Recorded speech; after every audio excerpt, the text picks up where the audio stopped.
The story begins with blades clashing, a battle between humans and goblins. It resembled a typical RPG group, a warrior, a tank, and a mage. As always, the goblins outnumbered the humans. Meanwhile, someone in the human group, cloaked and standing in the back, finally removed their hood, revealing their face. Just then, a massive explosion occurred. The knight turned to the hooded figure and said, "We'll need your help as agreed, right?" The necromancer replied, "Of course. After all, I'm here as a mercenary." He then used his necromancer's staff to raise the dead, specifically summoning an army of skeletons armed with swords, spears, and bows. This dramatically shifted the balance, as the goblins now faced an equal number of opponents. The knight and the tank were astonished. The tank remarked that he never thought he'd see something like this in an E-rank dungeon, adding that if this guy awakened further, he'd surely reach a rank. The group speculated amongst themselves, wondering if this was why their leader seemed so confident this time, because they'd hired someone so incredibly powerful. Meanwhile, the protagonist overheard them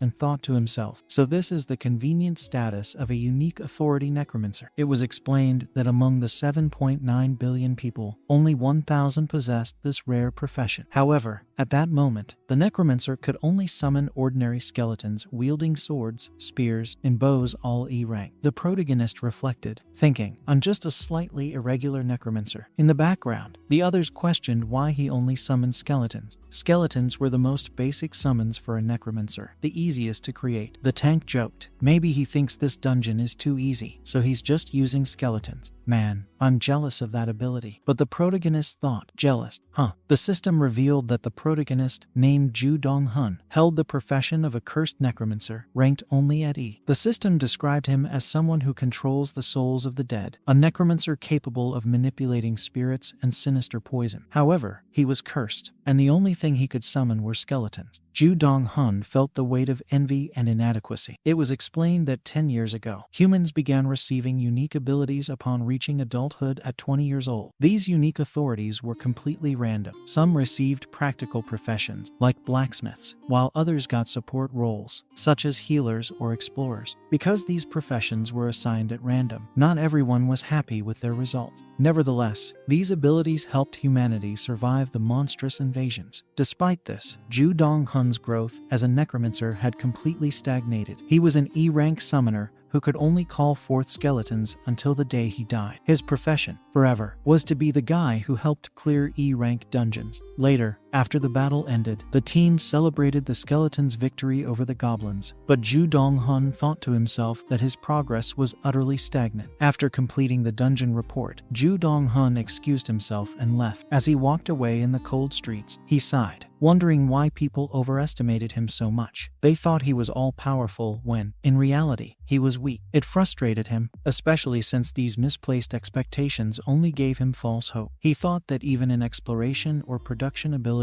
would have been better than this. Ju Dong-hun calculated his earnings 40,000 won per dungeon. A part-time job might have earned him more, but summoning skeletons was all he could do. Quitting wasn't an option. On the city's large screens, the news reported that the Dark Lord, who had cleared the lunar rift, had become a hunter in just 3 years. South Korea now officially had 37 hunters, ranking second only to the United States. It was also the first time someone reached hunter status in just 3 years, demonstrating the power of a necromancer's authority. The Dark Lord himself was a necromancer. The protagonist, however, was fuming. The Dark Lord had received his authority on the same day as Ju Dong-hun. One became a high-ranking necromancer, while the other was cursed to summon mere skeletons. How is this even possible? He thought angrily. Later, in what seemed to be a training yard, Ju Dong-hun contemplated his situation. The system reminded him that he could only summon skeletons, but he resolved not to let this reality hold him back. He used his staff to summon his 3 loyal skeletons. The first system effect noted that each skeleton consumed 10 energy, and he could summon up to 10 at once. The second effect allowed him to name each skeleton. Surprised even by this small blessing, Ju Dong-hun prepared to push forward despite the odds. The first time the protagonist read this system screen, he thought he'd discovered something special about his ability. reality. But nowadays, he realized it was just another illusion. Approaching his summoned skeletons, he greeted them with, "Good to see you again, you bastards," and told them to stretch their tendons. He noticed something curious. It was always the same skeletons whenever he summoned them. He had assigned roles to his skeletons: a great sword for Bony number 1, a spear for Bony number 2, and a bow for Bony number 3. He ordered them to train and sat down beside a tree while they struck targets. Reflecting on their progress, he admitted that in the early days, the skeletons had shown real improvement. Once, they struggled against goblins, but now each skeleton could handle 3 goblins on its own. However, goblins were E-rank creatures, just like the skeletons. Even with extensive effort, they'd only grow strong enough to match, at best, a low C rank, never surpassing their status as mere skeletal soldiers. Sighing, he muttered about the sadness of his life. There wasn't much he could do about it. As the saying went, living without a dream is even sadder than having a dream you can never achieve. While he sat lost in thought, a presence began to stalk him. Feeling eyes on him, he turned and froze in shock. A massive orc emerged from the forest wielding a giant axe. "What's an orc doing here?" he asked aloud, panic rising. The system chimed in, warning that the skeletons were paralyzed with fear, resulting in a 20% reduction to their stats. Frustrated, he called them a useless bunch of cowards and deduced the presence of a nearby dungeon break. A dungeon break, he remembered, occurred when a dungeon wasn't cleared in time, allowing monsters to gradually escape. The orc raised its axe, preparing to strike. The protagonist panicked. "I can't die like this," he thought, ordering skeleton number 1 to block the attack. Miraculously, the skeleton managed to hold off the initial blow, but the orc's second strike hurled it aside. Both skeletons 1 and 2 were defeated, vanishing into thin air. Desperate, the protagonist ran for his life. Bony number 3 launched an arrow at the orc's head, but it didn't even scratch the beast. He thought grimly, "This is my pathetic life. I'm useless, but I still want to live." Calculating his remaining energy 70 points, he realized he could summon skeletons 7 more times. Using 20 energy, he brought back skeletons 1 and 2 and ordered 1 and 2 up front. 3. Attack from the rear. The orc, however, was overwhelmingly strong, smashing the skeletons to pieces with single strikes. The protagonist repeated his strategy, running, summoning, and directing the skeletons to buy time. Completely exhausted, he had no idea how long he'd been at it. Then, the system informed him his energy was depleted and advised him to rest to recover. He thought bitterly, "Rest now, sure. Great idea." With 3 skeletons still on the field, the orc remained unharmed and unaffected by fatigue. Accepting that this might be the end, he was startled when a system notification appeared. Achievement unlocked. He couldn't check it immediately, but noticed the window looked different. The system announced he had met a unique hidden condition for the cursed necromancer class: summoning skeletons 10,000 times. A golden aura enveloped his body as the system declared, "An incredible power flows through you. Your rank has increased from E to D." Rewards tied to his new rank would soon arrive. The protagonist,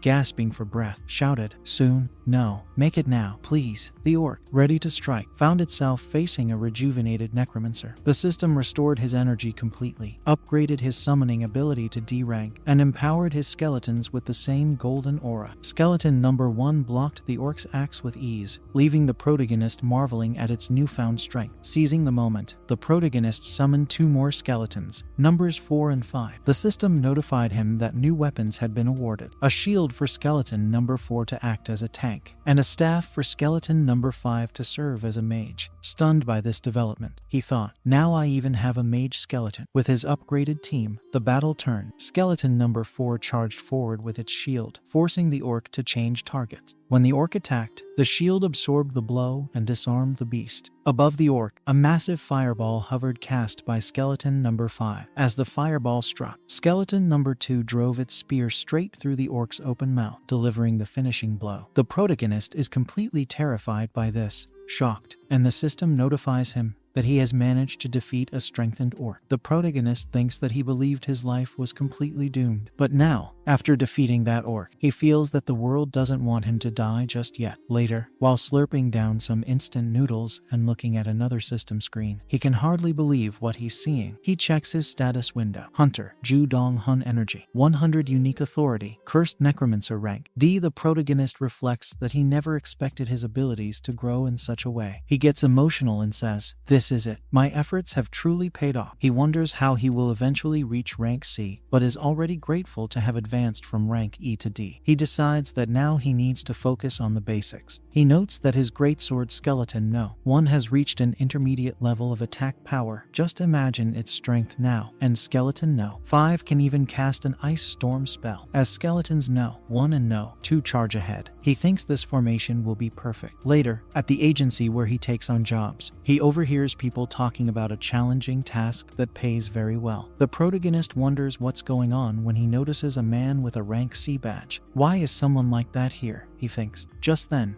someone calls out to Dong-hun. It's the team leader, who says he has great news and asks if the protagonist is familiar with the GIP pairing guild. Yes, go on, the protagonist replies, though he thinks to himself that everyone knows this prestigious guild founded by the great awakened Korean archer, Garing Feinbo. The team leader continues, explaining that the guild plans to explore a newly opened dungeon, and, of course, they need porters. The payment is excellent, 10 times the usual rate. The protagonist is impressed, but asks what kind of dungeon it is. The leader explains that it's a newly discovered dungeon near Paju and somewhat challenging to handle. The protagonist is shocked to learn that 5 teams have already failed to clear it. The leader reassures him, saying that those teams were amateurs, which is why the pairing guild is stepping in now. What could go wrong? The leader says, adding that as a porter, Dong-hun won't even need to fight, just do his job and earn easy money. The protagonist hesitates, considering the doubled reward and tenfold pay increase. He acknowledges he's still mentally drained from his encounter with the orc, but the offer is tempting. He remembers what the Shadow Lord said during his interview. If a hunter wants to grow their rank quickly, they must enter dungeons above their current rank. The higher the rank, the greater the risk, but also the greater the rewards and opportunities. With that in mind, the protagonist signs the contract, saying, I'm in. The leader is thrilled, telling him not to miss this opportunity. They'll leave in a week, and the protagonist agrees to be away for that time. Later, elsewhere, the protagonist summons his 5 skeletons. He reflects that his training has truly paid off. They're growing stronger every day. He's focusing on their positions, quality, and classes. At this rate, he believes he'll eventually reach a classified rank himself. Testing their strength, he watches as the heavy sword skeleton slices a target in half. The spear skeleton pierces a hole through another, and the archer skeleton, which previously struggled, now obliterates 3 trees at once. They're as strong as rank C now. What is this? The protagonist thinks. He knew they were powerful, but not to this extent. Realizing his wooden training dummies are now useless, he decides to invest in better equipment, though it pains him to spend more money. It's worth it, he tells himself, seeing it as an investment. However, he admits that he's still the weak link. If a powerful enemy came for him directly, he'd be defenseless without his summons. Just then, he notices his skeleton mage holding a glowing crystal. The mage raises its staff toward him, casting a strengthening spell. Surprised, the protagonist wonders if the skeleton can read his mind. The mage nods, confirming his suspicion. Wait, I can communicate telepathically with my skeletons now. He realizes that they're no longer mere followers. They have their own thoughts. When he asks about the spell cast on him, he identifies it as a wind shield. Soon after, the shield skeleton approaches him, gesturing toward the training dummies. But the protagonist didn't understand any of it. At that moment, the shield skeleton charged at the greatsword skeleton, and they began to spar. Meanwhile, the archer skeleton shot arrows at him, which he blocked with the shield. The protagonist remarked, "This guy is really tough, isn't he?" Then he thought it was genius if the skeletons trained with each other. He wouldn't need to buy new equipment. He telepathically ordered the lancer to attack him and instructed the mage to use the wind shield spell on him. When he was struck by skeleton No. 2's lance, he barely felt a thing. "This shield is not bad at all," he said, clapping for his skeleton. "You're all doing great, keep it up." The skeletons continued fighting each other, training to grow stronger. The protagonist observed their progress and remarked that the training was going exceptionally well. Suddenly, the system notified him that all of the skeletons' strength had increased by 1. He was shocked by this, and then received another system message explaining that, due to his first CR moment as an awaken, a status screen had been unlocked. However, it wasn't for him, it was for each of his skeletons. At that moment, he was viewing skeleton No. 1's status. He wondered if he could access everyone's status, and decided to open them all simultaneously. He was amazed by what he saw. Each skeleton had vastly different stats, and the protagonist realized that his efforts had not been in vain. He thought to himself that all he needed to do now was help each skeleton evolve based on their strengths. Staring at his army of skeletons, he vowed to make them the most powerful skeletons in the world. A few days later, early in the morning, the protagonist was preparing for the mission. With a large backpack, his staff, supplies,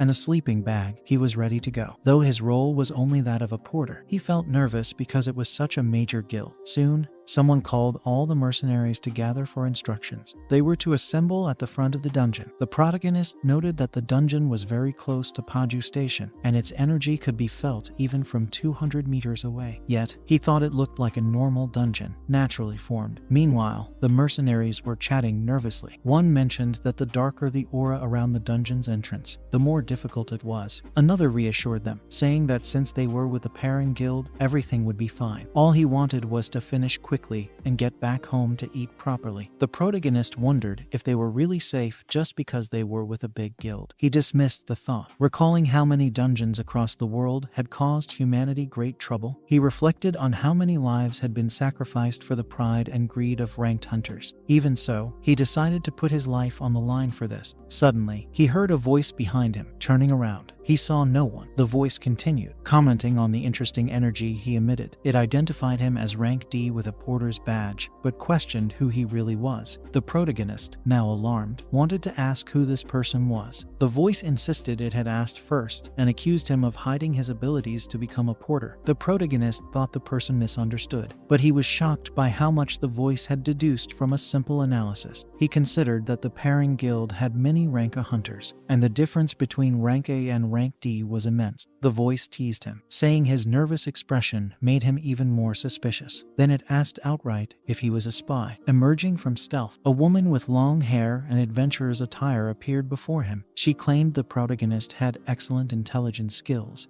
but said it was foolish to think no one would notice he was a spy. The protagonist was completely stunned. She was Jae Soyu, the top hunter among the 37 Parent Guild hunters, and the younger sister of Jae Parent, the guild leader. Thanks to her abilities, she was someone you definitely didn't want to anger. Despite being intimidated, the protagonist felt slightly flattered by her words. He explained that she must be misunderstanding he wasn't from another guild, let alone a rank D spy. If Garing had a rival, why would they send someone like him? Soyu went silent for a moment before bursting into laughter.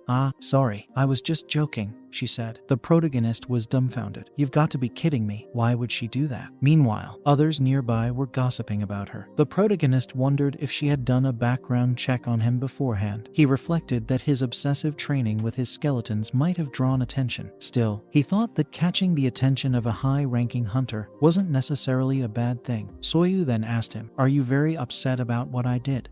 Soyu bowed her head and apologized. She explained that she was just a little curious because, well, he was a rank D porter, but she could feel 5 rank D energies within him. The protagonist was left speechless because, well, she was right. Then he realized that meant she detected his energy flow. Soyu smiled and clarified that it was actually her older brother who had sent her on this expedition with a second team. She had been looking for a porter and happened to come across a very suspicious one. She then asked if he would like to volunteer to join her. She warned him that it would be a little dangerous, but with his abilities, he must be the most powerful porter present, adding that he didn't seem like the type to get scared and run away. Dong Hun nervously asked, "Is that true?" Soyu placed her hand on his shoulder and said that she had a good eye for people. Soyu mentioned that if he came with her, she would double his payment. The protagonist thought to himself, "Wait a minute, I'm getting an invitation from a ranks hunter who's promising to double my pay?" Without thinking much further, he agreed immediately. He knew he couldn't pass up this opportunity. It was explained that dungeon difficulty ranged from E to S, but this ranking wasn't set by the system, so humanity had to classify it themselves. Meanwhile, another rankus hunter, the White Shadow, asked if they wanted to know the dungeon's rank in advance. Unfortunately, that method didn't exist. However, he gave them a tip: check the brightness of the color surrounding the dungeon. The darker the color, the higher the rank. This wasn't always accurate, though, so the association created a rule. If 5 hunters of the same rank fail to clear a dungeon, the rank increases. For example, if a group of 5 rank D hunters hunters failed, it would be ranked as C, and so on. If it was in a rank dungeon, it would be considered S rank. In the end, someone had to be sacrificed to determine a dungeon's rank. The protagonist thought that this particular dungeon didn't seem to have a rank yet, but now he was about to enter. Of course, the guild couldn't send their best hunters all at once, so they had sent a team of scouts. The protagonist, grateful for this, was able to sense the dungeon's oppressive atmosphere before the other mercenaries. He entered the dungeon, which was a cave. Thanks to the luminous pearls scattered inside, at least there would be no issues with visibility. One of the mercenaries joked that if they sold those pearls, they could make some money, but another warned that many hunters had died from touching things carelessly. The protagonist thought everyone seemed too relaxed, but of course, they were with a rank S hunter like Soyu, and another rank A hunter as well. Soyu, however, ordered everyone to stay alert and instructed 2 hunters, Light Blade and Little Flame, to scout the cave. She then turned to another hunter and told him to go to the exit and cover the porter. The hunter said he had already expected that and told her to relax. Soyu asked if he was really that confident, and the hunter replied that his alias would be disappointed if he said otherwise. It was explained that an alias was a title given by the system to exceptional hunters skilled at finding paths in dungeons. Soyu looked ahead and said they had to work quickly. The alias hunter approached the protagonist and asked if the porter was nervous. The protagonist admitted that he would be lying if he said he wasn't. The alias hunter said it was good to feel nervous in a situation like this. The protagonist was a little taken aback by that, but the hunter continued, explaining that there was something suspicious about this dungeon. He mentioned that even Soyu wasn't letting her guard down. The dungeon was unnervingly silent, and there was a high chance that there were no monsters. Normally, in a cave like this, there would be some buzzing, vibrations, or noise along the walls, but this place was eerily quiet. He suggested that this could be a hidden trick, something different. The protagonist asked if the alias hunter could give him more tips on exploration and investigation. The hunter said yes. Of course, he had been doing this for a long time. He then explained that they would take a different path to try and find the exit, which was the order they had received. The protagonist thought this path led in the opposite direction of where the other hunters were. Later, as they continued walking, the helmeted hunter voiced his nervousness. There hadn't been any traps or clues left behind so far, and he asked if the porter felt his body growing heavy or if it was just him. The protagonist responded that he was getting chills down his spine and asked if they really should keep going down this path. The helmeted hunter admitted that he didn't know because this was the first time he had felt this way in a dungeon. He thought that even meeting with HKS hadn't made him feel like this. After a bit more walking, they reached a tunnel that seemed to have something ominous at the end. The helmeted hunter asked, "Wait, aren't you a necromancer? Why don't you summon something to scout ahead?" He suggested sending an undead creature ahead, just in case. The protagonist prepared his staff and summoned his 5 skeletons. However, he spent 50 energy all at once. The alias hunter asked, "Wait, skeletons, don't you have something better than that?" But the protagonist says it's not just that. Then they all feel a tremor in the cave so suddenly, but the guide tells them to keep running because there's an open area ahead. The protagonist asks what's the difference if they get there, and the guide says he doesn't know, but feels the presence of many living beings. If there are people there, it means it's habitable, right? But the protagonist says these presences could be anything, even monsters. The guide insists it's the only solution they have now, so they keep running down the corridor, shaking. The protagonist, feeling this pressure, thinks he can't even open his eyes or mouth. But then, skeleton number 5 uses a wind shield around the protagonist. However, at that moment, his shield is completely shattered, and Dong Hun spits blood. Clearly, everyone, even the skeletons,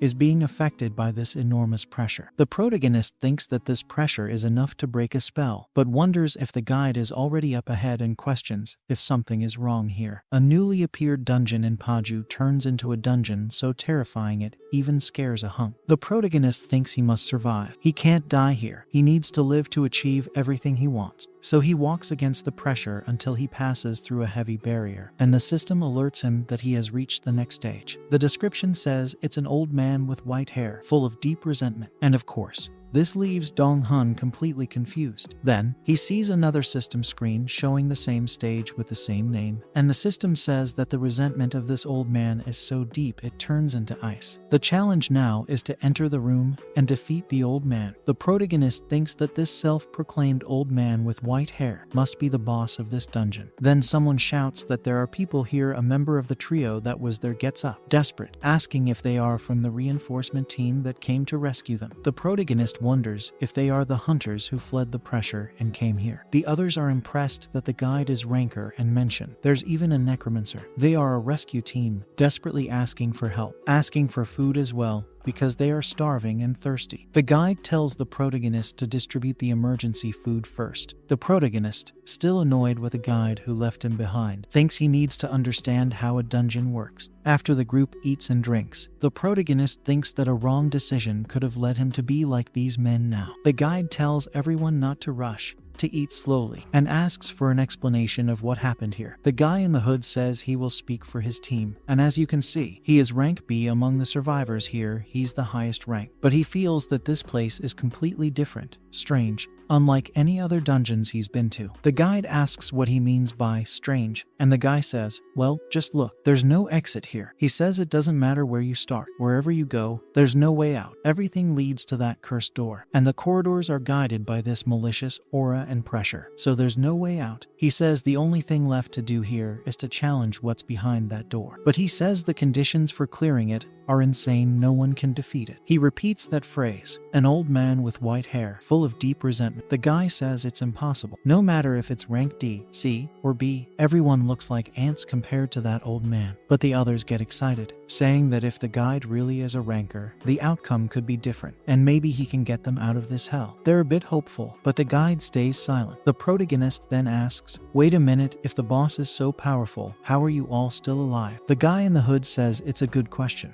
Surprisingly, this old man never kills anyone. He just accepts challenges. He conducts a kind of test with people too, though no one knows the exact details of it, but it's like a painful, agonizing torture. When you fail, he clicks his tongue like a no, and then throws the person out. The protagonist wonders, a boss who doesn't kill and makes a test. What kind of dungeon is this? The guy in the hood stops to think and says it's strange, right? After all, it's not a monster. It's a person. This is the first dungeon where the boss is human. The protagonist feels confused, wondering if that's even possible, a human boss, but he thinks that it doesn't matter. Their only solution is to open that door and pass the test. However, he doesn't want to trust the guide because he abandoned him. He keeps thinking about what to do now until Soyu and her group show up, asking what they're doing here. Later, when the whole situation is explained to her, Soyu says they have to go through that door immediately. Judging by the aura of the survivors, these aren't traps or clones, but what worries her is the aura coming from that door. However, they can't just stand there. The survivors say, my god, a rank F, we're safe, and Soyu tells the survivors to stay there while they handle things. The protagonist thinks that, even though it may seem distant, the difference between an S rank and an A rank is actually enormous. Moreover, she has a very powerful rank, so she ties her hair and tells everyone to get ready. Then, the door opens. They enter a place with a dark aura. Meanwhile, outside, Broda is waiting until he hears something screams. Two of the hunters who entered come rolling out, and Soyu follows shortly after, completely injured and falling to the ground. Right after that, the door closes by itself, and the protagonist wonders, what the hell happened? It hasn't even been a few minutes since they entered, and now they're all severely injured. He thinks that even an S rank can't fight anymore, but Soyu asks, what do you mean? I didn't pass the test. This is ridiculous. She calls the doorman, who's a bit scared, and she asks for a high-level potion because she's going back. The protagonist wonders what she's talking about. She just got beaten up and wants to go back, but he says, fine, I'll give you the potion. He pulls it out of his backpack. However, Asu says that the survivors are right, the old man doesn't kill anyone. He just expels them. The protagonist asks what she plans to do, and she replies that she's determined to win. She will prove she can pass this test. The protagonist thinks she sounds like she's talking about a school teacher. Maybe the old man's resentment is that he hasn't found a worthy student. Soyu drinks the potion, throws it behind her, and says she's going back in. It's explained that this was when her infinite challenge began. She's thrown out again, landing in all kinds of ways on her face, back, side, every time she falls to the ground in agony. She says it's so frustrating and wonders what's wrong with that old man. What does he want from her? The old man is good with a sword, and also with a spear, but she says she will beat him in the end. Meanwhile, the doorman, the protagonist,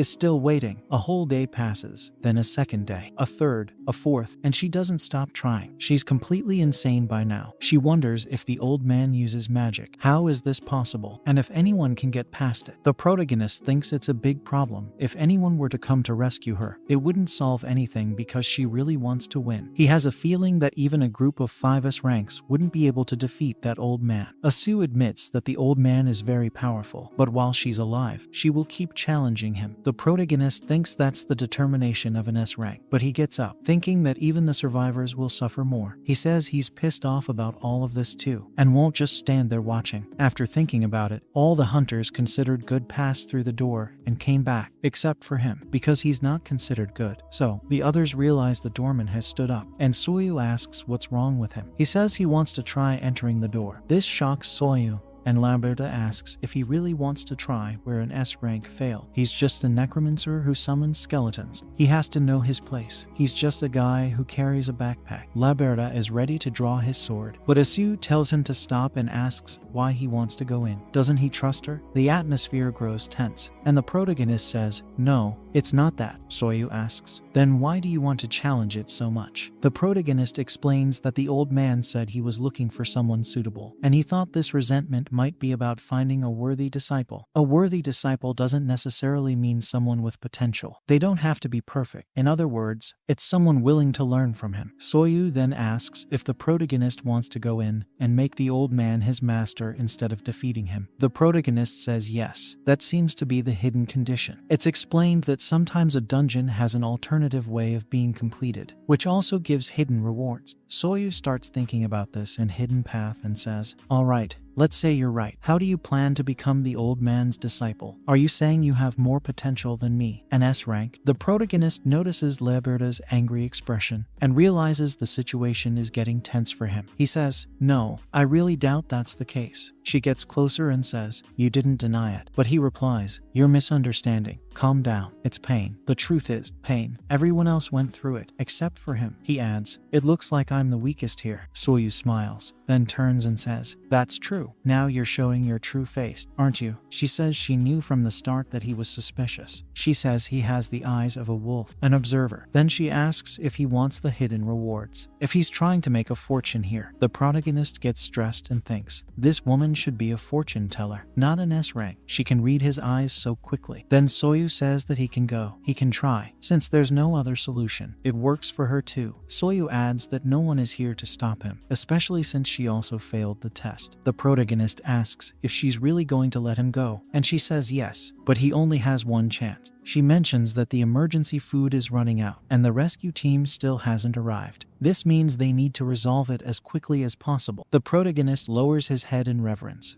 and thanks her, thinking, "Here I go." He approaches the door's lock, and the system asks if he's sure he wants to enter. He answers yes. He's entering the old man's room, full of resentment. It's explained that this resentment was so deep it froze his hair, and the protagonist's task is to defeat him. Suddenly, he is overwhelmed by a great light and finds himself in a completely dark place with ominous smoke. He moves forward slowly, feeling immense pressure, and falls to his knees. The old man asks, "What's this?" It's no longer that weak girl. Now it's an even more pathetic guy. The old man says he's not even worth looking at and should just be gotten rid of. The protagonist feels even more pressure on his body. But the golden system appears again, stating that he's facing a cursed soul. Since he's a cursed necromancer, he has met a hidden condition. He's encountered a cursed soul, and as a cursed necromancer, he has a strong determination against this lost soul. The protagonist gains the ability, Memory Recreation of S rank, and, trembling, wonders, is rank. Am I dreaming? He begins using his Memory Recreation of S rank ability. The protagonist wonders when he started using this skill, but now, thinking about it, the old man said he would get rid of him. Yet here he still is. The system alerts him that he is recreating the memory of the cursed soul, a master of all techniques, and will soon be transported into the memory. Once again, he is overwhelmed by light. The protagonist wonders if he's going blind at this rate, but then he finds himself in a completely snow-covered field, still facing the old man. However, the old man now seems alive. He's no longer a lost soul, but a memory from the time when he was still alive. The old man asks why there are no suitable candidates for him. It's a waste to leave his techniques behind. It's a meaningless life. He worked so hard to get here, but now, when he dies, Everything will be wasted. Meanwhile, the protagonist is shocked. He's in another world now. He wonders if other worlds really exist, until he feels a sharp pain in his head. He senses the old man's emotions. The old man speaks. Life continues, doesn't it? A swordsman, a lancer, an assassin, an archer, a mage, a healer, and even more classes. When one masters all the flows, all techniques become one. It's explained that this old man transcended everything and lived for a long time. However, even the K couldn't stop him from aging. The old man says that now, drinking cold water feels like poison, and the air, which once felt light as a feather, is now crushing him, painful, agonizing. He feels constantly thirsty and out of breath, but he can't die yet. Dying now would be unjust. He falls to his knees, lamenting. He only wanted a disciple to pass on everything he knows. Why is there no one in this world with enough talent for that? He hasn't found a single successor. He asks the heavens if anyone exists. He says he cannot leave this world this way. Then a tear falls into the snow. He says he will sell his soul just to leave behind the meaning of his life. The system informs the protagonist that the recreation of the old man's memory has ended. His mind is covered by fog, and he returns to the dark space. Facing the old man, he sighs, thinking, so this is it. Soon, the fog rises and begins to corrode his body. The system warns that the master of all techniques is now facing the protagonist. The protagonist thinks he's back, but he feels suffocated. Now, he sees what he must do. He knows what he has to do. The old man grabs his attention, asking if the protagonist entered his soul. Interesting, the old man says. The system announces that the master is now curious about the protagonist. The protagonist, trying to stand, says, yes, I entered his memories. But he wonders, is this really what the old man wants? A disciple. He has immense power and knowledge, and that disciple must be him. However, the old man says that despite this, the protagonist has nothing. He doesn't have the necessary knowledge to absorb all of the techniques. The protagonist falls to his knees under the pressure once more, but he says no, and adds that if the old man keeps this requirement, he will never find a disciple. He'll remain a bitter ghost forever. People will remember him as a stubborn ghost, not a powerful master. The old man calls the protagonist insolent, saying he spared him out of great generosity, but it looks like he'll have to break his legs. The protagonist says, no, wait, listen, he is the master of all techniques, a person who fought so hard to obtain everything he has, but nowadays, people fight for just one technique. But the master says that this is impossible. The world is vast, and time is long. Surely, there must be a genius like him. But the protagonist asks if he remembers the woman who came here just a moment ago. She is considered one of the strongest in the world today. He believes this, and the old man is completely shocked. He then thinks that his only option now is to use his speech jutsu. He believes that the old man has fallen for the bait. But the old man says it's impossible. How could that girl be one of the most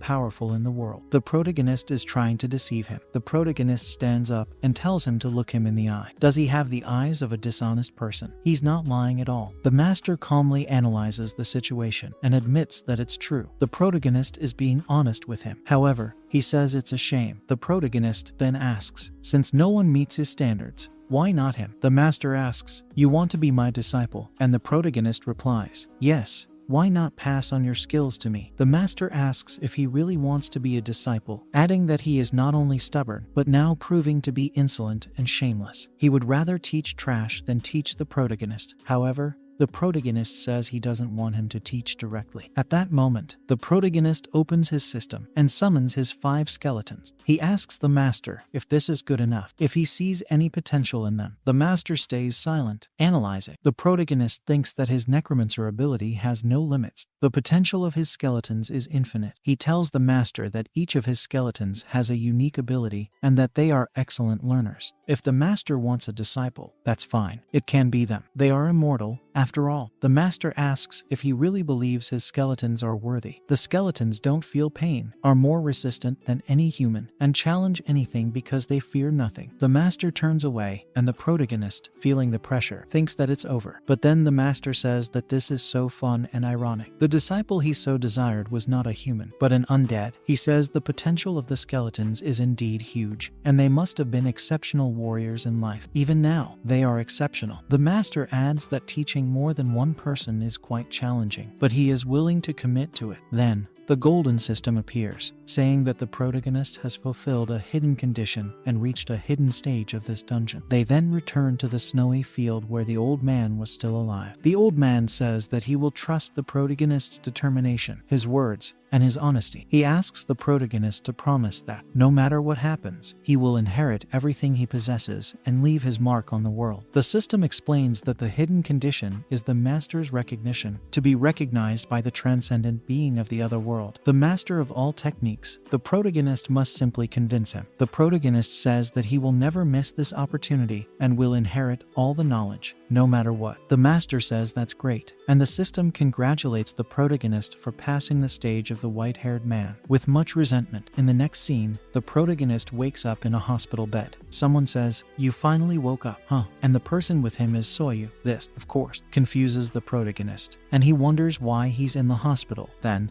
Soyu introduces herself again. Her name is Jae Soyu, the vice president of the Pairing Guild, also known as the Empress of Darkness. The protagonist thinks that he already knew that, but wonders why he's in a hospital room. The last thing he remembers is being with the master, then losing consciousness. She says she was surprised. She thought that boss was truly unbeatable. She asks if it's not obvious. She was curious about him and wonders how he managed to complete such an absurd dungeon and what kind of reward he got. She asks if he really became the disciple of that old man. The protagonist thinks her questions are quite valid. From her perspective, he's just some random guy who stole her achievement. He thinks that no hunter would be happy if someone stole their prey. She asks what he's reflecting on so much. Mr. Gatekeeper. He replies that before answering all her questions, she could at least tell him what the articles said about the dungeon. Soyu then says she understands why he's so concerned, but there's no need. They made a report saying that the Pairing Guild completed the dungeon, and everyone who witnessed it signed a confidentiality agreement. The protagonist thinks this is great. He won't go public, and he thanks her, the Empress of Darkness. She is impressed and says that he's more mature than she thought. Most hunters would want their achievement to be publicized to get famous, but the protagonist says that security comes first. Security is the priority. She replies that he doesn't need to thank her, as it was also a point of pride for the Pairing Guild, who would believe that the MVP of the dungeon was a gatekeeper from Rainier. The protagonist thinks, yeah, they kept it a secret not for me, but so no one would feel embarrassed for the guild. It's true, people are not always so kind, but he has one more question for her. How long has he been unconscious? She replies that it's been about 3 days since they left the dungeon. The protagonist thinks, damn, that's a long time that I was here. But despite that, he believes he still managed to get a great opportunity. However, he didn't receive the rewards he was owed. He then tells Soyu that he really appreciates what she thinks of him, but honestly, he doesn't know what reward he received. Maybe only time will tell. She asks if that's really all, and he asks for just a little time to figure out what's going on. He assures her that she doesn't need to worry he won't escape. He would never flee from her watch. Right. She stays silent for a moment, staring at him, before saying, all right, I'll thank you for that. I'll return when you have your head on straight. The protagonist, still a bit nervous, thanks her. He then lies down on the bed, feeling exhausted and sighs. He thinks that his life has really turned around recently. He's never encountered such a strange dungeon, an S rank one, no less. Furthermore, if he's not careful, he could end up on the wrong side of the Pairing Guild, and that's a guild no one wants to have a bad relationship with. But on the other hand, the protagonist thinks he might be able to form a good relationship with them. Just then, the system appears with a notification for the protagonist, telling him that he should claim his rewards. The protagonist realizes it's true he passed out before he could see his rewards. He clicks to accept, and the system informs him that his energy has increased permanently by 20, and now he has the teachings of all S-rank techniques. The protagonist thinks, how is this possible? Another S-rank ability. I must be dreaming. His maximum energy is now 120, and he has 3 abilities, 2 of which are S-rank. The protagonist is trembling with happiness. This is amazing, he thinks. Now I see why veterans love dungeons so much. Upon analyzing his new ability again, Memory Recreations rank, he thinks this must be a hidden skill, because he's never heard of it before. He realizes that it's probably thanks to this ability that he obtained the skills from that master. However, he's not so impressed and thinks, well, maybe I'll find another use for it one day. Then, he moves on to the next ability, Knowledge of All Techniques, also S rank. The effect consumes 20 energy to summon the master of all techniques for 60 minutes. During this time, he cannot exert force in this world. He can only pass on knowledge. The cooldown is 24 hours, and only the user can see and hear the master of all techniques. After reading this, He simply gets up, grabs his bag, and later finds himself in an open field. He's there, thinking and reflecting, until suddenly he uses his new ability. After a large, glowing orb of energy appears, the master of all techniques materializes. He says, "It's about time." "Huh, kid?" The protagonist is excited to see him, but the master smacks him on the head. He says, "You promised, and you called me just now. For heaven's sake, if you're this lazy, you won't learn anything." The protagonist responds, "Wait a second, I just woke up. I've been unconscious this whole time." But then the protagonist wonders, "Wait a minute, if the master can't exert physical force in this world, how did he just hit me?" The master says, "As expected, you have a lot to learn still." He thinks to himself, it's so easy to read his expression now. They are mentally connected, and the master asks if the protagonist has any problems causing him pain. "Well, since you summoned me, we should start right away. No time to waste," the master says. The protagonist asks if he can summon his skeletons, but the master replies, "No, first we need to decide what you'll learn today. The problem isn't the skeletons, it's you." The protagonist wonders why he's the problem, and the master asks if he knows why he's called the master of all techniques. He earned this title after acquiring countless talents in every weapon. He thinks that learning just 10 small things is not enough. Everything else the protagonist has to learn on his own. But the protagonist reminds him that earlier the master said his talent was terrible. The master slams his foot down and tells him to shut up. Since he made a promise with him, he'll have to learn his way. He can't just try until he succeeds. If he doesn't do things as the master teaches, he won't be worthy of learning his arts. The master says that it's a good thing the protagonist can endure physical pain because he'll need it. It's an art the master has never used before, but meridians can be hardened with it. The protagonist's physique will improve significantly if he uses this technique for 300 days. It will be very painful, but the master notes that the protagonist seems to have a high tolerance for pain, so he should be fine. However, the protagonist is almost freaking out and thinks, "Wait, what? Why is the master giving me a budget for this?" He tells the master that he doesn't think he's ready for this yet. The master tells him to quiet down. Does the protagonist know how many people would love to learn from him? This is the so-called great technique of the celestial artisan, a technique the master created in his last years of life. The protagonist thinks, "Wait, if this master had this technique all along, why has he never used it? It can turn even the worst talent into a genius." The master says he can clearly see what the protagonist is thinking, but in order to use this technique, it costs the user's life. What does the protagonist think would happen if this technique were used on a completely young body to increase its talent? That person would have disappeared, melted away. The protagonist asks what the difference is now. The master explains that since he's dead, he can use techniques that come at the cost of life. The protagonist responds, "That's a rather comfortable way of thinking about death, isn't it?" He then asks the master if he couldn't have used this technique on some of the people who challenged him in the past. After all, they were already dead back then. The master smacks him again. The protagonist asks, "Why did you hit me again?" The master says, "Even explaining it to you, you still don't understand, do you? You definitely have no talent." He didn't say that this technique turns trash into a genius. It has no meaning unless it's used on someone who isn't already trash.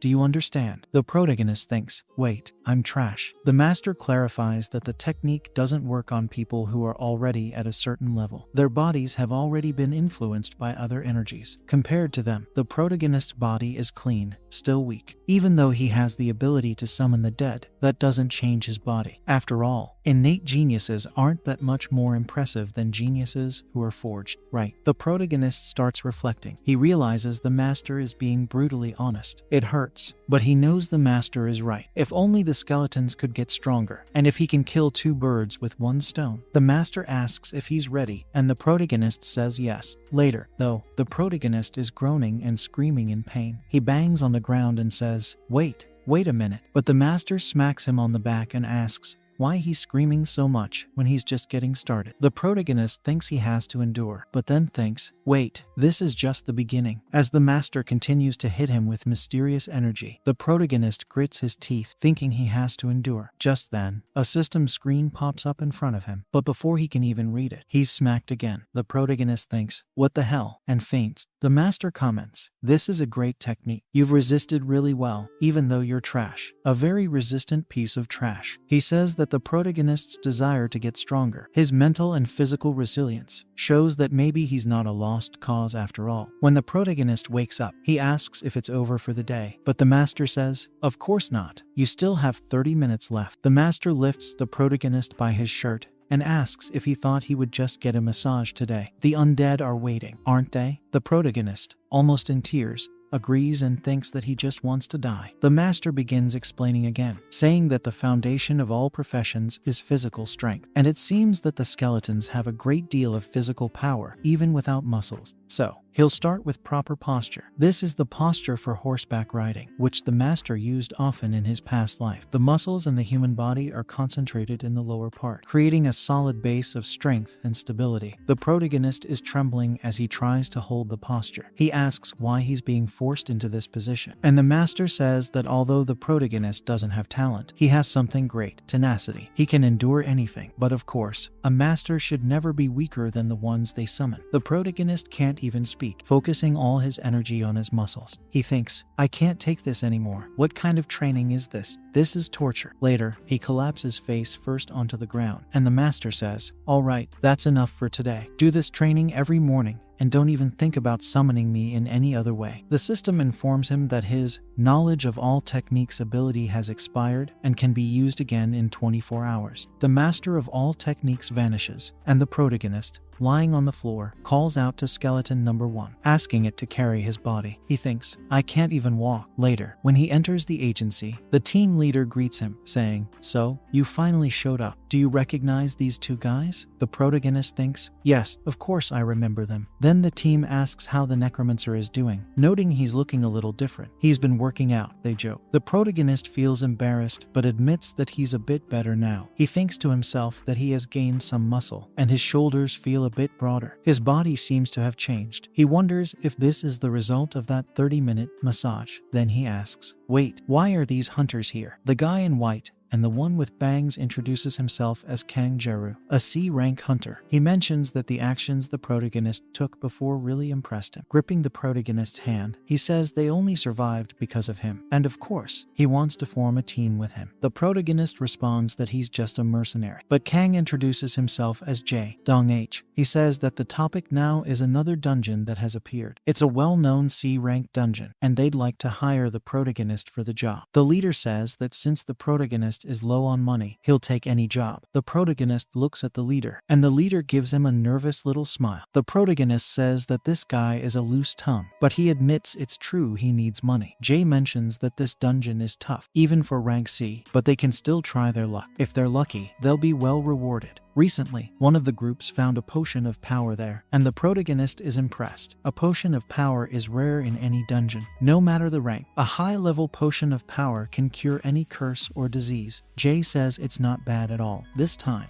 he won't be a gatekeeper, he'll be a member. The protagonist asks about the payment, and Jay asks how there can be no payment. He won't be a gatekeeper, they'll share the reward, and he'll be a member. The protagonist has never been in this situation before and asks if it's really true. He thinks that if a potion of power does appear, it's like winning the lottery. A potion like that costs 50 million. Divided among 6 people, that's 8.3 million for each person. The protagonist gets really excited, and Jay asks if he's in. The protagonist says yes, of course. He was tired of being a gatekeeper and is curious about the current strength of his skeletons. It's a great opportunity. Jay says it's great, and they'll meet again next Monday. He says it'll be great to work with him. Later, during training with his master, the master asks if he's going to another dungeon. The protagonist says yes. Hunters like him grow a lot of power by going to dungeons. The master says it's ironic a newbie who's mastered the basics is already running around, spreading his wings. Is the protagonist trying to run before he can walk? The protagonist says, please, he needs to live, right? The master says he can go. After all, practical experience is very good. Overstudying is bad. The protagonist asks if he's giving permission, and the master says yes, but with a condition: he'll have to train no matter where he is. He can't skip a single day of training. The master asks what kind of look is that. He knows very well he can summon him inside the dungeon. The protagonist says he thinks so, but he's never tried. The master says they've wasted too much time already, so let's start the massage. The protagonist asks, wait, huh? All that can be heard are screams of pain. After the beating, he's on his knees, trembling. The master says that's enough for today, but the protagonist thinks he almost died again. At least he gained a new skill, C rank pain resistance. The first effect is resisting pain, and the second is that when the pain intensifies, his senses become dulled. The protagonist thinks that if it weren't for this skill, he'd be dead by now. Thank God. He thinks this skill can evolve a lot. The master says he did well, but the protagonist says it's all thanks to him, old man. The master says he's proud of him, and if he keeps it up, he can increase the intensity of the training tomorrow. The protagonist asks, "What? I think I didn't see that right." The master says, "Well, we're going to start real training now." He then tells all the skeletons to gather around and enter the riding stance. The master continues, saying that from now on, while they're training constitution, he'll teach each of them a new technique and asks who wants to go first. The protagonist asks if it's a new technique every day, and the master says yes. He points to the sword skeleton, who glances at the protagonist. The protagonist nods, and then the master says he doesn't know anything besides swinging the sword, but that's fine. This skill can be developed. He tells the skeleton to swing the sword. The skeleton is shaking with fear, but the protagonist tells it to trust the process. Trust, you'll become stronger after this. The problem is that it'll have to train until its bones break. The poor thing starts trembling all over. Later, the protagonist is using his swordsmanship skills, and the master approaches and asks, "Wait, your name is Dong-hun, right?" The master asks what Dong-hun thinks swordsmanship is. The protagonist replies that since it's called that, it must be a technique with the sword, right? The master says he summarized it simply, as expected, but he's right. However, he has to think a little outside the box. Swordsmanship is simply the act of holding a sword and wielding it, nothing more, nothing less. The master throws a stick at the protagonist's feet and tells him to pick it up. The protagonist thinks he understands now. Apparently, the master doesn't just want the skeletons to learn all the techniques, but he also wants him to learn. The master says that now he's going to teach him how to wield the branch, and the protagonist asks how exactly he'll do that. The master says he already told him not to overthink it, just do it in the way he feels most comfortable. The protagonist assumes a stance and says he's ready. The master tells him to swing the sword as hard as he can. After doing so, the master says, "Very good." The protagonist wonders, "Wait, very good? He's messing with me." The master asks how his grip is with the right hand. The thumb is a little above, and the four fingers are firm, right? And about his posture, he held and swung the sword in the 4 o'clock position, then 2 o'clock, 8 o'clock, and back to the starting point. The master says he hasn't taught him anything yet. He swung the sword the way he thought was most comfortable. This is called cutting, and his depth perception is based on everything he's experienced in life. He just has to put his life into the swing of the sword. The protagonist wonders, "Wait, did I really succeed?" But the master says he has a question for him now. If he added strength and speed to his strike, would it make him more powerful? The protagonist makes a silly face, and the master says, "Don't give me that look again." Any strike becomes powerful with strength and speed. It's a simple fact that will never change until the world ends. The protagonist analyzes what he's using and realizes he has to create his own strike using only speed and strength. The master turns to him and says he's starting to understand. But does he know what would happen if he repeated that strike millions and millions of times and reached his peak? Then, the master approaches the skeleton's sword, takes it, and says to pay attention because he's about to demonstrate the swordsmanship that both he and the skeleton have to learn. The master prepares his blade and starts making wide, powerful movements. He gets very close to the protagonist, but obviously doesn't strike him. There's no point in a theoretical discussion here. The protagonist just needs to strengthen his grip and strike. All the skeletons begin to use his technique as the standard for themselves. The protagonist starts reflecting, concentrating, and thinks everything's fine with his posture. Who cares if his sword is different from the others? He has to create his own strike. Then the system announces that he's unlocked the C rank skill rent. This skill has a high growth potential. Meanwhile, in the guild, their leader, the number 58 hunter in the world, the most accurate archer, Dip Pairing, is being called by his sister, Soyu. He asks her what's the matter, since she rarely comes to his office. She sits down and says she's been worried about something lately. She asks if he's heard of a rank D hunter suddenly using the strength of a rank a hunter? Gip Pairing says, it's a strange question, but Soyu wants an answer. He tells her that even if someone has the ability and potential to become that powerful, it doesn't happen overnight. Still, he says it's unlikely. The only explanation would be that this person is hiding their abilities. Soyu insists that no, this person definitely isn't hiding anything. Gip Pairing says he believes her because no one can hide anything from her, especially since her skill is research rank S. He then asks, so if they're not hiding it, then what's going on? It doesn't make sense. Soyu gets a bit nervous. She hasn't told her brother everything that happened in that dungeon yet, because she doesn't want to embarrass herself by admitting she was defeated repeatedly by the boss. She keeps thinking about that old man. She never felt so powerless as she did in that moment. How did a rank D hunter get past him? She remembers the first time she met him. She sensed something and became curious about his potential, which is why she let him go. But now, he really did manage to pull it off. He promised to tell her what happened, so she'll just wait for now. Gip Pairing notices her change in expression and asks, why are you acting so weird? You had a serious face, and now you're smiling. You're making me really curious about this. She's never cared about anything besides combat. She says it's nothing, all embarrassed, and Gip Pairing teases her. What's this? Don't be shy. Tell your older brother. She says no, and that she's leaving. But meanwhile, at another location, the group is standing in front of a dungeon, waiting for the protagonist to arrive. Finally, he shows up. Look who's here, Jaeho says. He showed up as promised, right? He asks if the protagonist saw the specs he sent via message. Does he still want to go? The protagonist replies, of course I want to go. The message said the dungeon is rank C and a desert type. He thinks the main objective is to eliminate monsters and defeat the boss. It's a pretty typical dungeon. The protagonist says he prepared by applying sunscreen and bringing emergency cold water. Jay says that's great, but the protagonist gets distracted and notices two girls who weren't mentioned before. Who are these two? The protagonist asks. Jay replies that they hired 2 rank F gatekeepers and tells the protagonist not to worry because they've already been paid. The protagonist thanks him, saying it makes sense. To take everything from a dungeon, there must be a gatekeeper. However, he's a bit concerned since it's rank C. He should be fine, though, especially since his skeletons are at a much higher level than before. He enters the dungeon. As expected, it's a vast desert, and the system warns that he's in a very dangerous environment, with his stats reduced by 10%. The protagonist thinks it's much hotter than he expected, and one of the others jokes it's just like a sauna. The protagonist sees even the gatekeepers suffering, but he's perfectly comfortable. This is nothing compared to his master's massage. At that moment,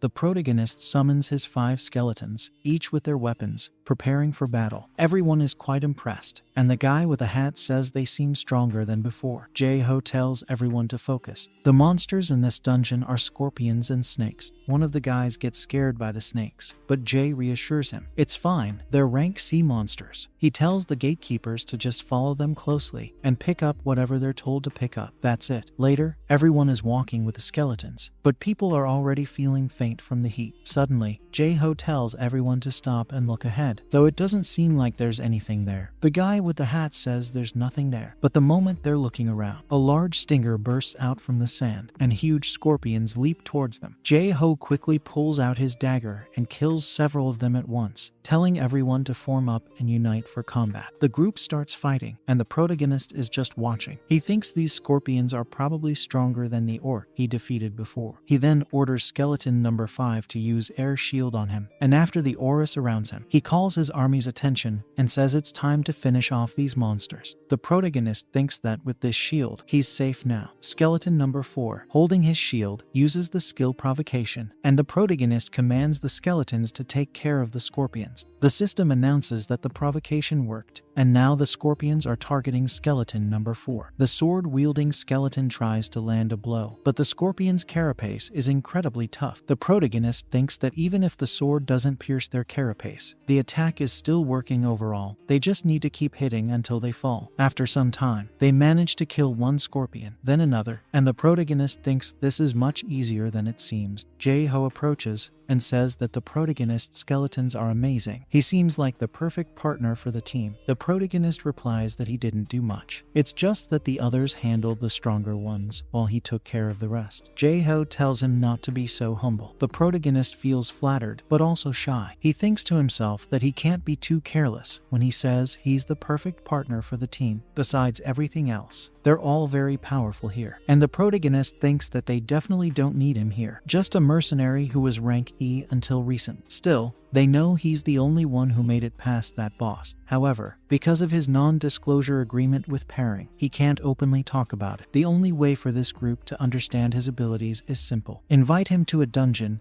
and see his skills up close. But there are no cameras in this dungeon, and no traces are left behind. Of course, accidents, in quotes, often happen in dungeons. The protagonist thinks he has to be careful since everyone's suspicious of him. Meanwhile, Jae-ho is watching him closely. Later, they reach what appears to be the ruins of a temple. The system announces that this is the stage of the ancient desert Scorpion King, and in order to break the seal of the Scorpion King, a sacrifice is required. They need to place 2 offerings on the altar, and it's stated that the offerings must be rank F hunters or higher. The 2 gatekeepers are already terrified. The protagonist realizes what's going on, and the guy with the hat points out the offerings, saying it's strange that this sacrificial ritual appeared so suddenly. One of the gatekeepers asks how they're going to find sacrifices in the middle of the desert. Then, they start laughing wickedly, and the gatekeeper asks what that means. Jae-ho explains that it's simple, they need 2 offerings of rank F or higher. Doesn't she understand yet? They have to go up to the altar. She asks if they're out of their minds, if they're crazy, and Jae-ho says, if you feel better saying it, yes, we're crazy. Why? What's wrong? The other gatekeeper asks why they're doing this to them. Jae-ho starts laughing and asks if they didn't think it was strange that they're getting paid more than usual, and why someone ranked F, worthless like them, would be hired to receive such a high payment. That's common sense, right? The protagonist thinks that if this is happening right in front of him, it means Jae-ho truly believes he can defeat him. That is, of course, if he tries anything against him. Jae-ho, with his dagger, orders the 2 gatekeepers to go to the altar now. Just then, someone appears in front of them, shocking everyone. It's the protagonist. The leader tells him that he doesn't need to get involved, as what can he possibly do against him? Jae-ho says that the protagonist is purer than he thought. Does he want to play the hero? But the protagonist tells him to shut up and demands to know what his goal is here, what his objective is, and why he joined the mercenary guild and hired him. Jae-ho says he doesn't seem like a complete idiot, but the protagonist presses him to talk. Jae-ho says that the protagonist didn't clear the other dungeon by luck. They were just curious to see if he was really that capable. He doesn't know how the protagonist did it, but that's why they went so far to bring him here. But they don't intend to fight him. The protagonist asks why they don't want to fight him, and the leader says they did this to see if he was the type of person they expect and if he would want to join them. Of course, if he decides to join, he will have to pay his dues in their next meeting. After all, the team is fair when it comes to distributing the earnings. But the protagonist says that they are the crazy psychopaths, and he thinks to himself that, to sum it up, the villains are asking if he wants to join them to get the reward together. However, the protagonist thinks they can go to hell, so he summons skeleton number 3, the archer, and orders him to wipe them out. A rain of arrows starts heading toward the enemies, but Jae manages to break the arrows with just his dagger and asks if that's the protagonist's answer. He tells him he will regret it, but the protagonist replies that he will not join those damned animals. He then summons all his skeletons to attack, and Jae, struggling to defend himself, asks if the protagonist really thinks he's that powerful, that he can win against them. After all, he was just a gatekeeper a few days ago. Meanwhile,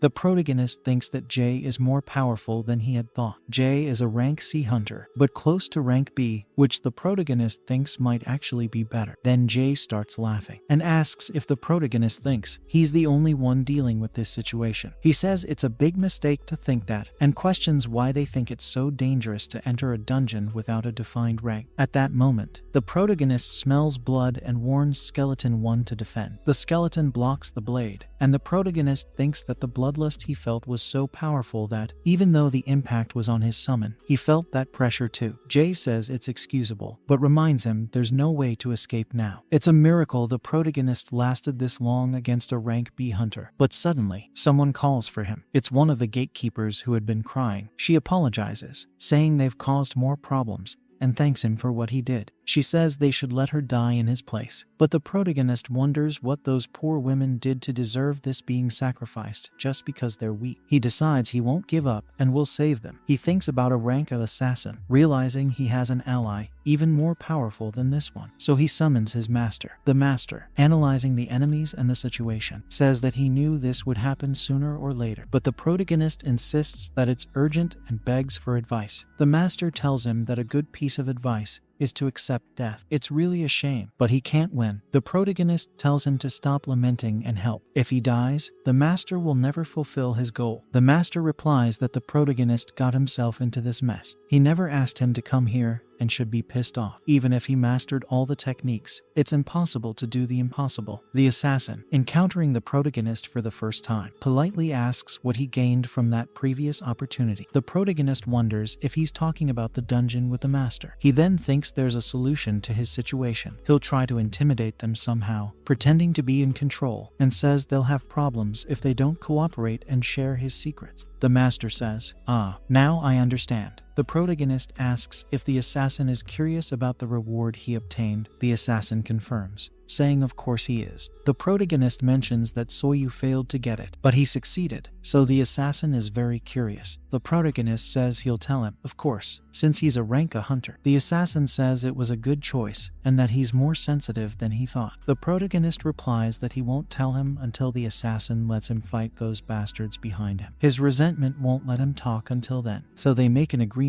The assassin glares, clearly pissed off, while the other two gatekeepers are trembling behind him. The protagonist tells the assassin he understands his mental issues. No matter how tough the situation is, he can't let his pride be hurt. The assassin asks what the protagonist is planning, but the protagonist says, "Oh, please, there's no way I can escape from you. Even if I'm planning something, there's no way to get rid of you, right?" The assassin agrees but asks why he's hesitating. The protagonist responds that he knows he's going to die. Anyone who survives an encounter with one of them, a shadow assassin, is a rare case, but he doesn't want to die leaving those bastards unscathed. He asks if this is the agreement, or if the assassin plans to kill him right now. The assassin tells him to wait a moment and orders Jay to shut up. He says he'll give him 30 minutes, but if he tries anything funny or attempts to escape, he'll make sure to torture him before killing him. The protagonist confirms he understands. Jay is furious and asks if the protagonist really thinks he can defeat him. The protagonist responds that he won't know until he tries. The master then says that, since the situation is prepared, he'll intervene as promised. Today, his training will be replaced by practical guidance, and he asks the protagonist what he should do to face the assassin. The protagonist answers that to defeat the other enemies, he must conserve energy and strength. The master agrees, saying that's exactly it, using the minimum energy for the maximum effort. He says he will teach the protagonist a technique now so he can get out of this situation. The protagonist thanks the old man. Then, using his necromancer powers, he sends the skeletons toward the enemies. The frontline skeletons seem quite powerful. In fact, Jay barely managed to break through the skeleton's shield, and a rain of arrows starts falling on them. The skeletons are forced to dodge, and Jay becomes increasingly frustrated. Until then,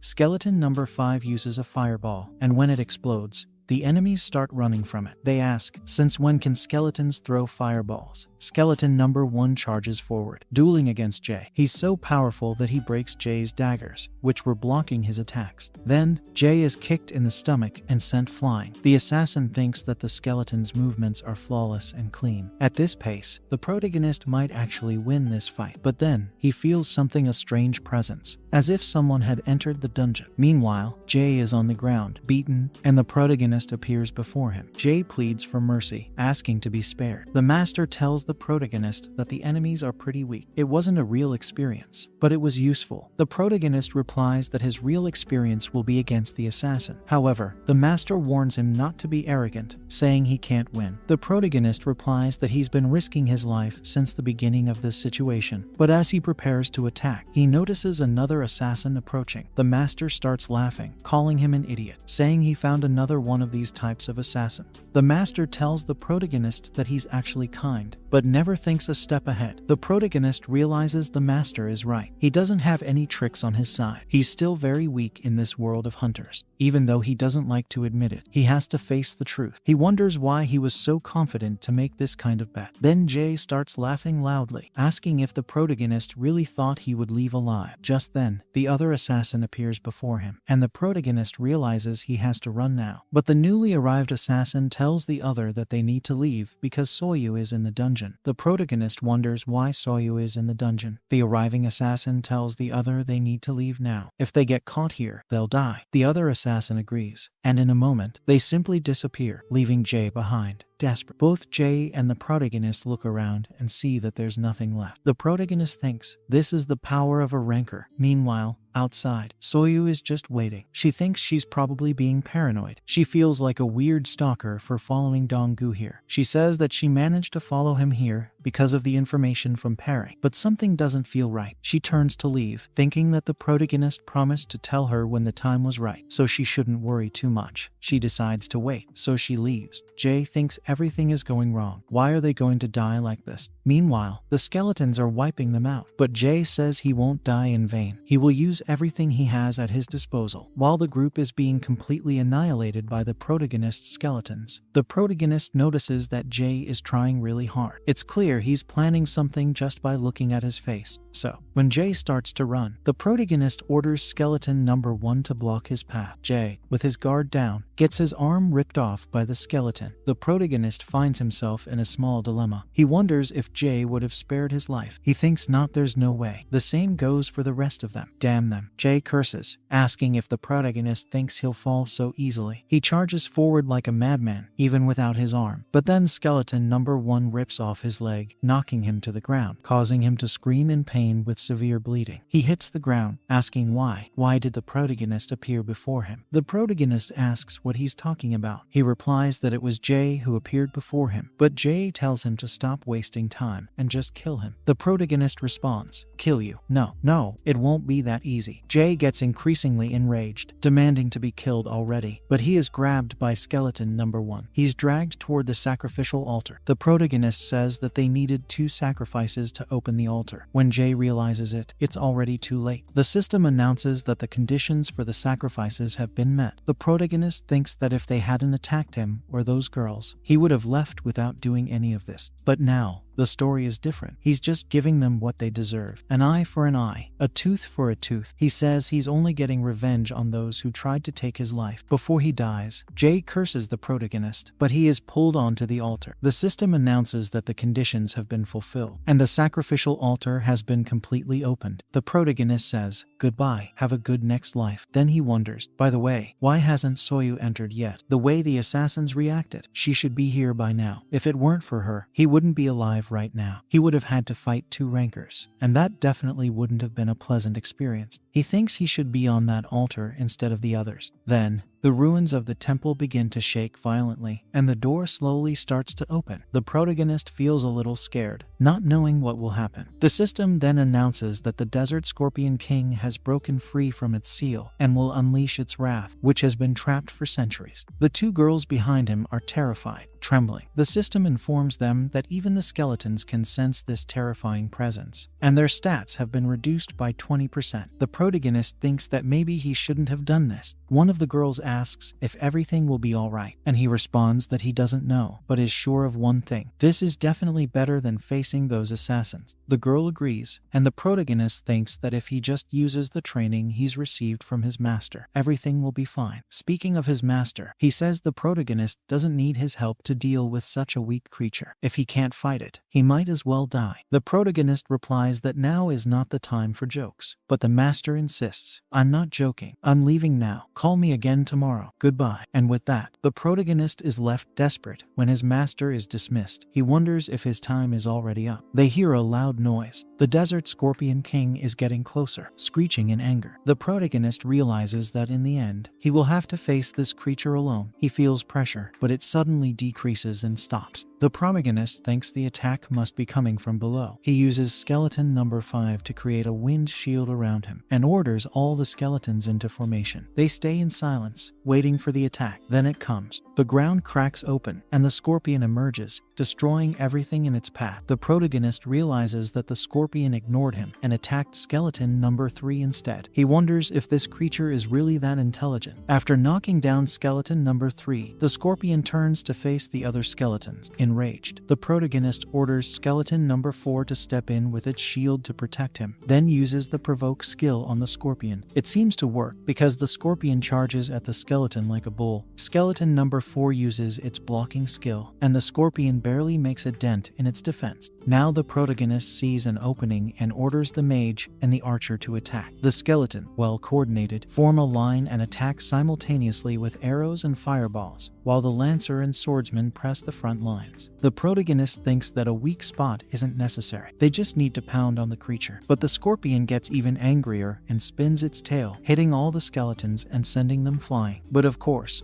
they weren't defeated so easily. The protagonist knows this will be a tough battle, but he can still win. Even with its hard exoskeleton, he's managed to deal some damage. He tells the skeletons not to worry. If they die, they can be summoned again. Just keep attacking. He thinks he has 50 energy left and can summon his entire army again as long as he has this energy. As long as his skeletons are alive, they're basically invincible. Then, one of the skeletons, the swordsman, is hit in the head by a scorpion claw and is almost destroyed. The protagonist quickly summons a new one using 10 energy, leaving even the scorpion confused. He orders the skeletons to attack again. The protagonist prepares a combined attack with skeletons 1 and 2, and as they approach the scorpion, it counters with its tail. But the swordsman takes advantage of the opening and cuts off the scorpion's tail. The lancer jumps and stabs the scorpion king in the head. The protagonist is completely shocked. They've done it. They've killed the boss. The system announces that the desert scorpion king, an elder, has been defeated. The protagonist realizes that he only has 10 energy left. If he had lasted a little longer, he would have had serious problems. All the skeletons receive a boost to their abilities, especially skeletons 1 and 2, which were the most active in this battle. The protagonist thinks that the experience gained from a rank C boss is huge. Then, the system tells him that a poisonous gland from the Scorpion King has dropped, and that he should take it. The protagonist thinks, an item. Of course I want it. He picks up the poisonous gland from the Desert Scorpion King. He wonders what this item is, maybe an ingredient for something. The system explains that it's the essence of the poison from the ancient Scorpion King, hidden in its tail. It contains about 20 types of extremely toxic venom. The first effect is that it can be used as an ingredient for crafting equipment. The second effect is that it can be used as an ingredient for a skill. At that moment, skeleton number 3 starts to tremble, reacting to the poisonous gland. The system informs the protagonist that he has triggered a hidden condition to craft poisonous arrows. He needed an encounter like this, and now skeleton 3 can learn the poisonous arrows skill, rank D. The protagonist wonders if a skill can really be unlocked this way. Now he finally understands what the Lord of Darkness meant when he said dungeons are truly valuable. The system asks if he wants to use this ability on skeleton number 3, and he says, yes, of course. Then, the ability is unlocked, and the system congratulates him for completing the Desert Scorpion King stage. He will receive his due reward. After a bright flash that blinds his eyes, outside the dungeon, the 2 gatekeepers are celebrating that they are alive. They managed to get out. They thank him, saying they will never forget this, but he says there's no need to thank him. He just did the right thing and tells them to be careful from now on. For God's sake. After they say their goodbyes and go their separate ways, the protagonist thinks it's time to check his reward. The system informs him that he received a rank B item, the Trace of the Ancient Desert. He wonders what it is, and when it appears in his hand, it's a key. Naturally, he is confused. The system explains that the Trace of the Ancient Desert is a rank B, medium-tier key that unlocks the secrets of a hidden relic. The first effect is that it can unlock the Ancient Desert dungeon, and the second effect is that it is linked solely to the D-Hum Hunter. The protagonist wonders if it's a key connected to a dungeon. What the hell is this? Suddenly, Soyu appears behind him. When the protagonist turns around, he's very confused as to why she is there. She is embarrassed, and before he can gather his thoughts to tell her what happened, she reminds him that since he didn't respond, she came to check on him. Even the skeleton is disappointed in him. The protagonist wonders whether he should tell the truth or try to lie to her. If she realizes he's lying, she'll kill him right then and there. He thinks it's probably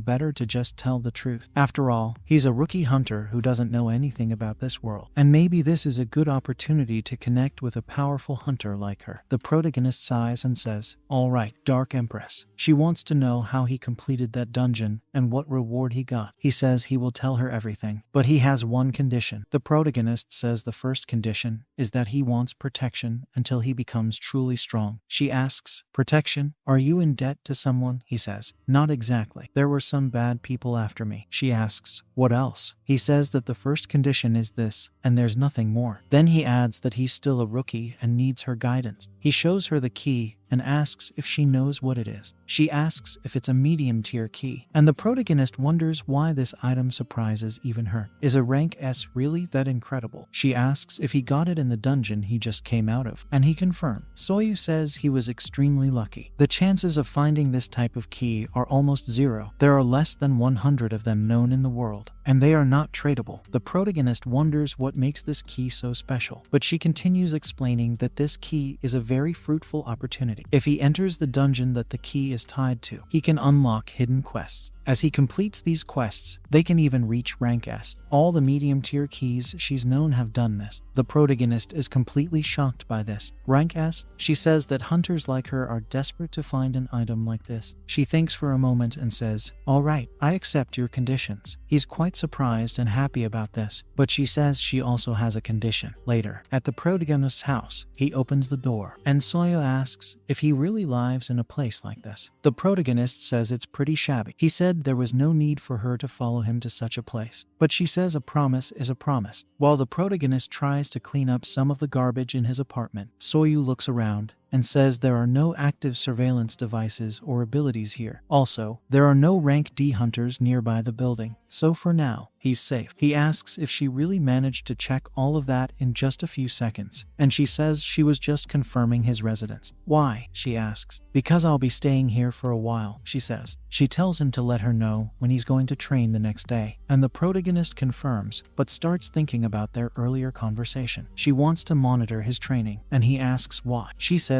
she has been observing his energy since the dungeon he cleared, and it has been growing exponentially. She's curious about the source of his rapid growth. Later, the protagonist closes his locker and thinks about everything. He says he already explained all the opportunities he got, everything he learned from the old man, and the kind of training he's receiving from his master. But the only current problem is the Shadow Watchers. If they keep an eye on him, he'll return the favor. Early the next morning, there he is, being trained by his master again. The master tells him not to succumb to the pain. He's almost attained a much better form in his body. He says that other words mean they need to increase the intensity of the massage. He starts screaming more and more, telling the master that this is just gratuitous violence. The master asks how this is violence. As he is describing his celestial technique, a technique he spent his entire life perfecting, shaping his body in the most perfect way possible. How can this vulgar word, violence, be used? He'd better be prepared, because now he's going to pay. So, he starts getting beaten by the master. Then the system notifies him that at least in exchange for this, his resistance ability Aor went from rank C to rank B. The protagonist is on the ground, battered and trembling, and Soyu is just watching. He asks her what she's looking at, and she says that no matter how many times she sees this, she just doesn't understand. She thinks about how he's been going through this every day, and the protagonist reflects that he's explained everything about the old master to Soyu, but the problem is only he can see the master, so she can't fully absorb the situation just by observing. At that moment, the master tells the protagonist to get up, because there are still 30 minutes left. The protagonist says he's coming, and that he shouldn't be so lazy. He thinks back to the previous day when it was the second training session, and now it's the third. He thinks that the skeletons are getting stronger every day, but as they grow more powerful, his own training must increase too. He opens his status window and sees he has many new abilities, including those of his skeletons, such as the piercing skill from the lancer, the defense from the swordsman, the archery skill, and so on. The protagonist thinks that by acquiring the basic abilities of each of his skeletons, the only thing left is to learn the mage's basic skill. But in order to learn the mage's ability, he first needs to strengthen his K. Later, the master draws a symbol on the grass with a stick and tells the protagonist to sit inside the circle with his legs crossed. He asks if he just needs to sit there and stay still, but the master says he must recite the formula for the great blue heart technique he taught him last time. He doesn't need to say it aloud, just concentrate and feel the energy and how it moves. So, the protagonist closes his eyes and whispers the recitation of the technique. He thinks he can't lose focus, as his breathing is crucial to this technique. He has to feel his K while learning the skills of the skeletons. The protagonist asks what to do next, and the master tells him that there's no other choice. He will judge how he's doing and intensify his training even more. The protagonist thinks that the old man is trying to kill him, but he knows he has no choice. If he becomes stronger, he can withstand anything. So, he forms a K nucleus.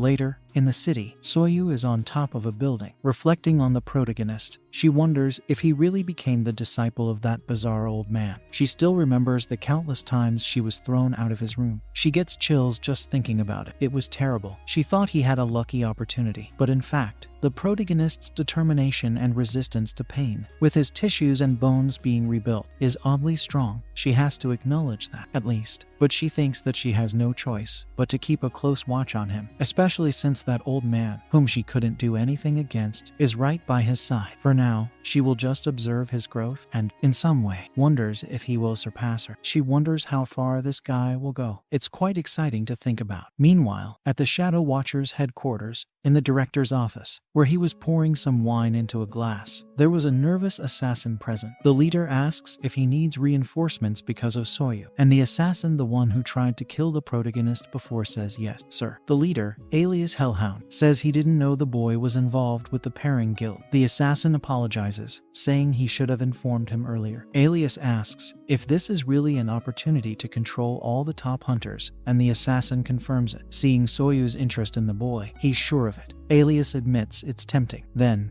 Alias snaps his fingers, summoning a servant, and asks how the scheduling for the Shadow Watchers is going. The secretary says they are booked until next month. He thinks for a moment and asks the assassin what rank this Dong H is, and the assassin replies that he's a rank A. Alias says that means he has a long way to go. He orders the secretary to clear their schedule for next month, and says he'll see the boy for himself because he's very interested in finding out who Ju Dong-hun is. Meanwhile, speaking of him, the protagonist is doing sit-ups with Soyu watching him. He does the 40th one and collapses on the ground. Soyu calls his attention, approaches, and says she has something important to tell him. He's a bit confused, but she reminds him of her promise to protect him from any kind of ambush or attack. He gives a little laugh, feeling nervous, and says that yes, he remembers, but he adds that he didn't expect her to keep an eye on him 24 hours a day, 7 days a week. She asks, how else can I protect you if I don't keep an eye on you all the time? The protagonist responds that she is an important hunter, a rank S, and she has guild duties to attend to. Soyu says that's exactly why she got into this situation. She's been taking care of him for about 2 weeks, neglecting her own duties, and now she has a lot of work piled up. She tells him he has 2 options from now on. The first option is to follow her for 6 hours every day, and the second is to use the key he got earlier. The protagonist thinks about it. He still has that key, which supposedly unlocks a secret dungeon. Soyu explains that items like this are bound, which means it's a solo dungeon. It's safer to be in such a dungeon than to be with her. In fact, it's a place where no one else can interfere or enter, but the protagonist says it's a rank B dungeon, and he'll die inside. Soyu smiles and says that, in fact, he's much stronger now than before. She believes that this dungeon would be a great opportunity for him to test his current strength. She gives him a big smile, and says that from what she can see, he can definitely complete the dungeon. He feels very embarrassed, especially since a rank S just complimented him. Here he is, an irregular necromancer, a rank E mercenary, and he can hardly believe he's receiving this kind of recognition. Holding the key firmly, the protagonist says that she had a great idea, and he will choose the second option. Soyu says she knew he would make that choice. He decides to go immediately, and says there's no reason to hesitate. He already finished his training for today. Soyu then explains that all he needs to do is infuse his energy into the key, and the dungeon will appear. The protagonist is a little confused about how to do this, but eventually he manages. The key glows and floats in his hand. As it shines, the system asks if he wants to activate the Trace of the Ancient Desert. This will open the Ancient Desert dungeon. The system also warns that it is a solo dungeon, but the protagonist agrees and tells Soyu that he will return soon. She smiles, nods, and the protagonist steps into the bright light, which leads him to the dungeon. Upon arrival, he is completely amazed by the view. The system announces that he has discovered the Pyramid of the Ancient Desert. He uses his power to summon his skeleton army, his loyal guards, but the protagonist thinks there's no need to rush. The dungeon will logically be inside that pyramid. He commands the skeletons to maintain their formation and follow him, which they confirm. The protagonist thinks that since he and his skeletons are rank D, they must be weak for a rank B dungeon. So, They need to fight as if they are weak. He places his hand on the tomb door, which opens. The place is dark and silent. The protagonist remarks that he thought it would be harder to open, but as soon as he takes his first step into the dungeon, the system announces that he's discovered a connection between the dungeon and the hunter profession of Ju Dong-hun. At that moment, the dungeon transforms and he can no longer leave. He is shocked, turns to look, but it's too late. The door shuts, trapping them all inside. A blast of power suddenly hits them, and they all fall. They slowly get up, and the protagonist says that he entered with so much confidence, only to end up like this. He commands the archer skeleton, thinking that, luckily, the skeletons came along with him. Now he needs to analyze the terrain first. The archer skeleton shoots several arrows that glow with magic, and this ability, at level C, is called Security Vision. The light from the arrows helps them scout the area. The protagonist realizes it's an endless enclosed space, but wonders if the path he's following is the right one. Well, he has no other choice but to keep going. Suddenly, a very bright light appears ahead, confusing the protagonist. The system announces that he has discovered a new stage, the resentment of the solar spear. Before them appears a large army of skeletons, all lance-wielding. The system then explains that deep inside the pyramid is the warrior and absolute ruler of the ancient desert empire, the solar spear. The protagonist's goal is to break through the obstacles and reach the solar spear. The protagonist is completely shocked and terrified.